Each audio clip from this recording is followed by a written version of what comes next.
പ്രിയ വിദ്യാർത്ഥികളെ, ഇന്നത്തെ ഓൺലൈൻ ക്ലാസ്സിലേക്ക് സ്വാഗതം. ഇന്ന് നാം +1 സ്റ്റാറ്റിസ്റ്റിക്സിലെ ഫോക്കസ് പോയിന്റിലെ ഒരു സുപ്രധാന ചാപ്റ്ററായ പ്രസന്റേഷൻ ഓഫ് ഡാറ്റ എന്ന അധ്യായത്തെ കുറിച്ചാണ് നാം ഇന്ന് ഡിസ്കഷൻ ആരംഭിക്കുന്നത്. പ്രസന്റേഷൻ ഓഫ് ഡാറ്റ എന്ന് കേൾക്കുമ്പോൾ first of all what is mean by presentation? Presentation എന്ന വാക്കിന് എന്താണ് നാം അർത്ഥമാക്കുന്നത്? പ്രദർശിപ്പിക്കുക. അതെ, പ്രദർശനം, അവതരണം എന്നൊക്കെ നമുക്ക് പറയാം. ദെൻ എന്താണ് നാം ഇവിടെ പ്രദർശിപ്പിക്കാൻ പോകുന്നത്? നിങ്ങളൊരു പരസ്യം കാണുമ്പോൾ, ടി വിയിൽ ഒരു പരസ്യം കാണുമ്പോൾ, they are presenting their product. അവർ അവരുടെ പ്രൊഡക്റ്റിനെ പ്രസന്റ് ചെയ്യുകയാണ്. നമ്മെ കൊണ്ട് വാങ്ങിപ്പിക്കുന്നതിന് വേണ്ടി, നമ്മളെ മോഹിപ്പിക്കുന്നതിന് വേണ്ടി അവർ അവരുടെ പ്രൊഡക്റ്റ് പ്രസന്റ് ചെയ്യുകയാണ്.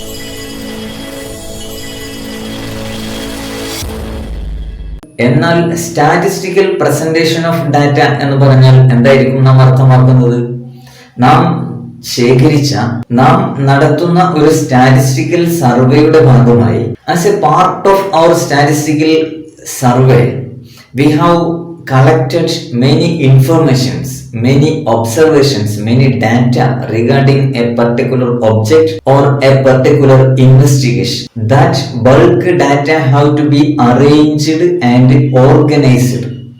The methods of organization and the methods of arrangement have discussed in the earlier chapters. നമ്മുടെ സ്റ്റാറ്റിസ്റ്റിക്കൽ സർവേയുടെ ഭാഗമായി, സ്റ്റാറ്റിസ്റ്റിക്കൽ ഇൻവെസ്റ്റിഗേഷന്റെ ഭാഗമായി, എൻക്വയറിയുടെ ഭാഗമായി നാം ഒരുപാട് ഡാറ്റകൾ ശേഖരിക്കുകയും അവയെ എങ്ങനെ ക്രോഡീകരിക്കുമെന്നും അവയെ എങ്ങനെ അറേഞ്ച് ചെയ്യുമെന്നും കഴിഞ്ഞ ചാപ്റ്ററുകളിൽ നാം പഠിച്ചിട്ടുണ്ട്. That information have to be conveyed to the other people meaningfully. Then ഇത്തരത്തിൽ നാം ശേഖരിച്ച് ക്രോഡീകരിച്ച ഇൻഫർമേഷനെ മറ്റുള്ളവർക്ക് മീനിങ്ഫുള്ളായ രൂപത്തിൽ, അർത്ഥവത്തായ രൂപത്തിൽ നമുക്ക് അവതരിപ്പിക്കേണ്ടതുണ്ട്.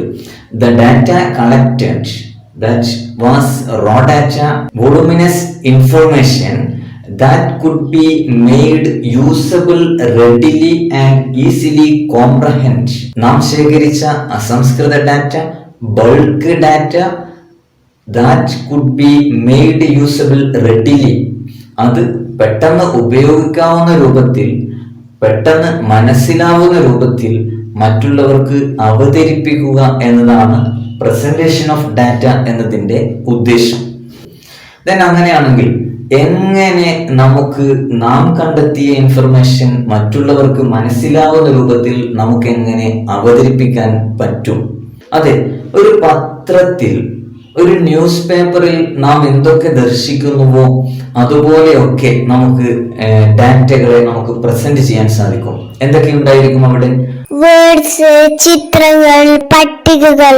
അതെ, there are 3 forms of presentation. 3 രൂപത്തിൽ നമുക്ക് ഇൻഫർമേഷൻസിനെ നമുക്ക് പ്രസന്റ് ചെയ്യാൻ സാധിക്കും. First one, textual or descriptive presentation. വാക്കുകളിലൂടെ, വിവരണങ്ങളിലൂടെ നമുക്ക് ഇൻഫർമേഷൻ പ്രസന്റ് ചെയ്യാൻ സാധിക്കും. പിന്നെ എന്തൊക്കെ ഉണ്ടായിരിക്കും? ടേബിൾ ഉപയോഗിച്ച്, ഒരു പട്ടികകളിലൂടെ നമുക്ക് ഇൻഫർമേഷൻ പ്രസന്റ് ചെയ്യാൻ സാധിക്കും. പിന്നെ ചിത്രങ്ങളിലൂടെ അഥവാ ഗ്രാഫിക്കൽ പ്രസന്റേഷനിലൂടെ, ഡയഗ്രമാറ്റിക് പ്രസന്റേഷനിലൂടെ നമുക്ക് ഇൻഫർമേഷൻ പ്രസന്റ് ചെയ്യാൻ സാധിക്കും.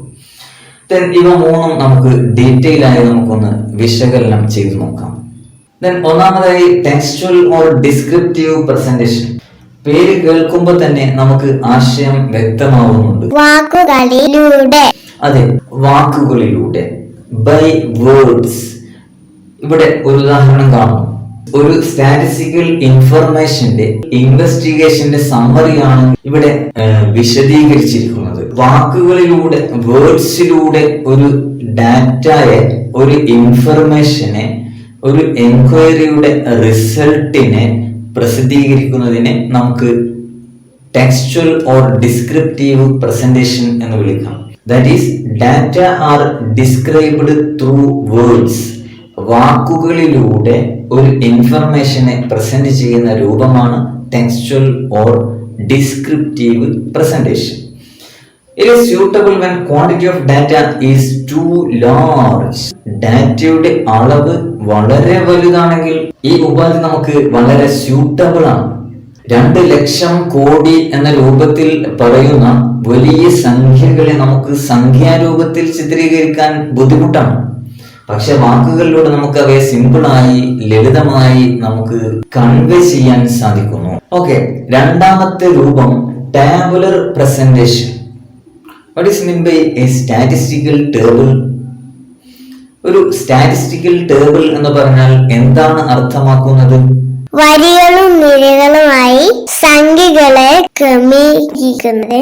അതെ, it is the arrangement of data in rows and columns. വരികളായും നിരകളായും ഡാറ്റയെ അറേഞ്ച് ചെയ്യുന്ന രൂപത്തെയാണ് നാം ടാബുലർ പ്രസന്റേഷൻ എന്ന് അർത്ഥമാക്കുന്നത്. In a tabular presentation, data are presented in rows, that is horizontally, and columns, that is vertically. തിരശ്ചീനമായും ലംബമായും വരികളിലൂടെയും നിരകളിലൂടെയും ഡാറ്റകളെ പ്രസിദ്ധീകരിക്കുന്ന രൂപത്തെയാണ് നാം ടാബുലർ പ്രസന്റേഷൻ എന്ന് അർത്ഥമാക്കുന്നത്. Then each cell gives the information. എന്നാൽ ടേബിളുകളിൽ നമുക്ക് വൺ വേ ടേബിൾ എന്ന ഒരു ഇനം കാണാൻ സാധിക്കും. എന്താ വൺ വേ ടേബിളിന്റെ പ്രത്യേകത? കോളം മാത്രമേ ഉള്ളൂ. സോളി കോളംസ് അല്ലെ, കോളങ്ങൾ മാത്രമേ ഉള്ളൂ. നെക്സ്റ്റ് ടു വേ ടേബിൾ എന്ന ഒരു ഇനം നമുക്ക് കാണാൻ സാധിക്കും. എന്താണ് ഇതിന്റെ പ്രത്യേകത? കോളവും റോയും ഉണ്ട്. അതെ, കോളവും വരികളും ഇവിടെ ചിത്രീകരിച്ചിട്ടുണ്ട്. അതുപോലെ ത്രീ വേ ടേബിൾ. എന്താണ് ത്രീ വേ ടേബിളിന്റെ പ്രത്യേകത? അതെ, ഇവിടെ വരികളുമുണ്ട് കോളംസുമുണ്ട്. കോളത്തെ വീണ്ടും സബ് ഡിവൈഡ് ചെയ്തിരിക്കുന്നു, വീണ്ടും കോളത്തെ വിഭജിച്ചിരിക്കുന്നു. ത്രീ വേ ടേബിൾ നമുക്കൊരു ഉദാഹരണം കൂടി കാണാം. ഇവിടെ കോളത്തെ വീണ്ടും മൾട്ടിപ്പിൾ ഡിവിഷൻ നടത്തിയിരിക്കുന്ന ഒരു രൂപത്തെയാണ് നാം ത്രീ വേ ടേബിൾ എന്ന് പറയുന്നത്. അങ്ങനെയാണെങ്കിൽ there are different parts of table. ഒരു ടേബിളിന് വിവിധ ഭാഗങ്ങൾ ഉണ്ടായിരിക്കണം. ഇവിടെ ഉദാഹരണമായി തന്നിരിക്കുന്ന ഈ ടേബിളിൽ ഏതൊക്കെ പാർട്സ് നിങ്ങൾക്ക് കാണാൻ സാധിക്കുന്നുണ്ട്? ഹെഡിംഗ് ഉണ്ട്. അതെ, ഹെഡിംഗ് ഉണ്ട്. വരികളുണ്ട്. വരികളുണ്ട്. കോളമുണ്ട്. അതെ, കോളമുണ്ട്. പിന്നെ ഇവിടെ നമുക്ക് ഈ ടേബിളിന്റെ പാർട്സുകൾ നമുക്ക് വിശദമായിട്ട് മനസ്സിലാക്കാം. ഒന്നാമതായി table number. Table should have a serial number. ടേബിളിന് അവയുടെ ഒക്കറൻസ് അനുസരിച്ച് നമ്പർ ഷുഡ് ബി ഗിവൺ. ടേബിളിന് നമ്പർ നൽകിയിരിക്കണം. And also a title, heading ഉണ്ടായിരിക്കണം. That should indicate the content of the data. Data കണ്ടന്റിനെ സൂചിപ്പിക്കുന്ന ഒരു ഹെഡിംഗ് ഉണ്ടായിരിക്കണം. മൂന്നാമതായി there is a column heading. Captions or column headings. ഓരോ കോളത്തിനും അനുയോജ്യമായ ഹെഡിങ്ങുകൾ നൽകിയിരിക്കണം. നാലാമത്തെ parts, there should be a row headings or stub at the extreme left of each row. ഓരോ റോയുടെയും ഏറ്റവും ഇടത് ഭാഗത്ത് റോ ഹെഡിങ് നൽകിയിരിക്കണം. And also the main part of the table, that is body of the table. Table inde body which contains the information. Data ഉൾക്കൊള്ളുന്ന body എന്ന് പറയുന്ന ഭാഗവും ടേബിളിലുണ്ട്. Then unit of this information. ഈ യൂണിറ്റ് ഏത് തരമാണ് എന്ന് സൂചിപ്പിക്കുന്ന ഒരു യൂണിറ്റ് സൂചിപ്പിച്ചിരിക്കണം. Here the amount is measured in crores. കോടികളിലാണ് ഈ യൂണിറ്റ് മെഷർ ചെയ്തിരിക്കുന്നത്. That may be kilogram or liter or ton etc. അപ്പോൾ ഏത് മെഷർ ആണോ ഇവിടെ സൂചിപ്പിച്ചിരിക്കുന്നത് ആ യൂണിറ്റ് ഓഫ് മെഷർമെന്റ് ടേബിളിന്റെ എക്സ്ട്രീം ടോപ്പ് റൈറ്റ് കോർണറിൽ സൂചിപ്പിച്ചിരിക്കണം. And also at the bottom of the table there is source, from which source the information is collected. ഏത് ഉറവിടത്തിൽ നിന്നാണ് ഈ ഇൻഫർമേഷൻ ശേഖരിച്ചത് എന്നിവിടെ സൂചിപ്പിച്ചിരിക്കണം. And also footnotes have to be given.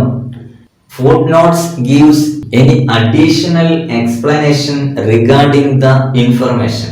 ടേബിളിൽ കൊടുത്തിരിക്കുന്ന ഇൻഫർമേഷന് കൂടുതൽ വിശദീകരണം നൽകുന്നതിനാണ് ഫുട് നോട്ട്സ് ഉപയോഗിക്കുന്നത്. ഇവ നമുക്കൊന്ന് ലിസ്റ്റ് ചെയ്ത് നോക്കാം. The parts of table are first one table number that is assigned to a table for identification purpose according to the serial order. അവയുടെ സീരിയൽ ഓർഡറിൽ അവയെ ഐഡന്റിഫൈ ചെയ്യുന്നതിന് നൽകിയിരിക്കുന്ന നമ്പർ ആണ് ടേബിൾ നമ്പർ. രണ്ടാമതായി ടൈറ്റിൽ കണ്ടു, which narrates about the content of the table. ഡാറ്റയുടെ content എന്താണ് എന്ന് ചിത്രീകരിക്കുന്ന ഇൻഡിക്കേറ്റ് ചെയ്യുന്ന ഒരു ഹെഡിങ് ആണ് ടൈറ്റിൽ എന്നത്. മൂന്നാമത് നാം കണ്ടു ക്യാപ്ഷൻ ഓർ കോളം ഹെഡിങ്.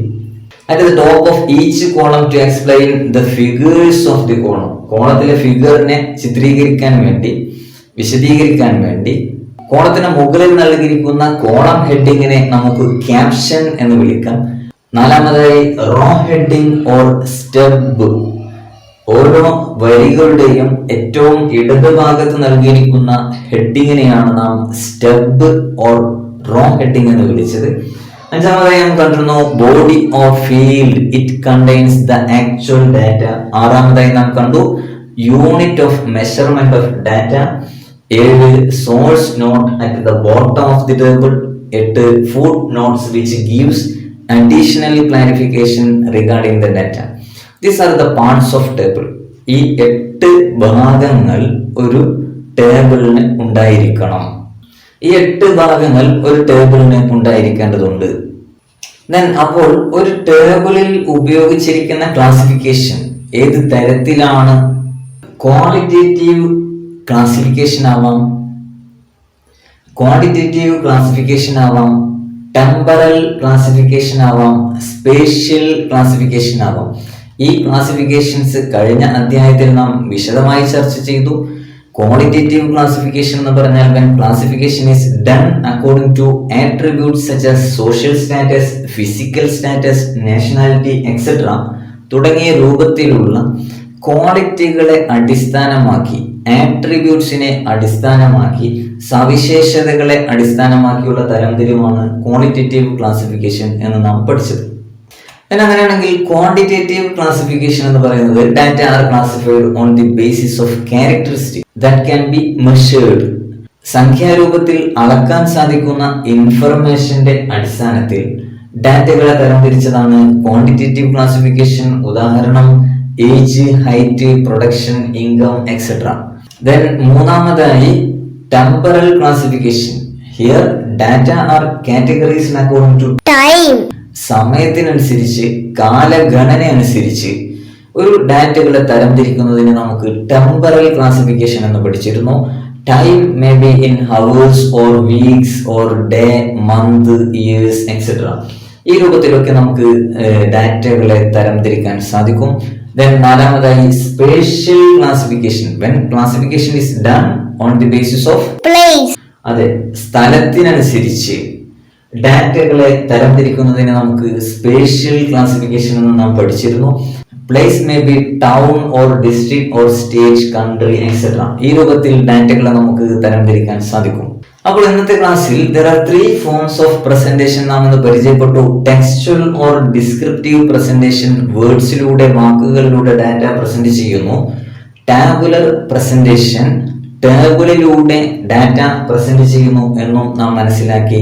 മൂന്നാമതായി ഡയഗ്രമാറ്റിക് പ്രസന്റേഷൻ ഉണ്ട് എന്നും നാം പരിചയപ്പെട്ടു. Parts of table, table number, title, caption, step, unit of measurement, body, source notes, foot notes എന്നീ ടേബിളിന്റെ ഭാഗങ്ങൾ നാം ഇന്ന് പരിചയപ്പെട്ടു. ദെൻ മൂന്നാമത്തെ പ്രസന്റേഷൻ രൂപമാണ് diagrammatic presentation. Diagrams, geometric diagram, frequency diagram, arithmetic line graph തുടങ്ങി വിവിധങ്ങളായ ഡയഗ്രാംസ് നമുക്ക് പഠിക്കാനുണ്ട്. വ്യത്യസ്തമായ ഡയഗ്രങ്ങൾ ഏതാണ് എന്ന് നമുക്ക് അടുത്ത ക്ലാസ്സിൽ പഠിക്കാം. ക്ലാസ്സുകൾ നിങ്ങൾക്ക് കൃത്യസമയത്ത് ലഭിക്കുന്നതിന് സബ്സ്ക്രൈബ് ബട്ടണും ബെൽ ബട്ടണും പ്രസ് ചെയ്യുക. അടുത്ത ക്ലാസ്സിൽ നമുക്ക് വീണ്ടും കാണാം. Thank you. Okay, thank you.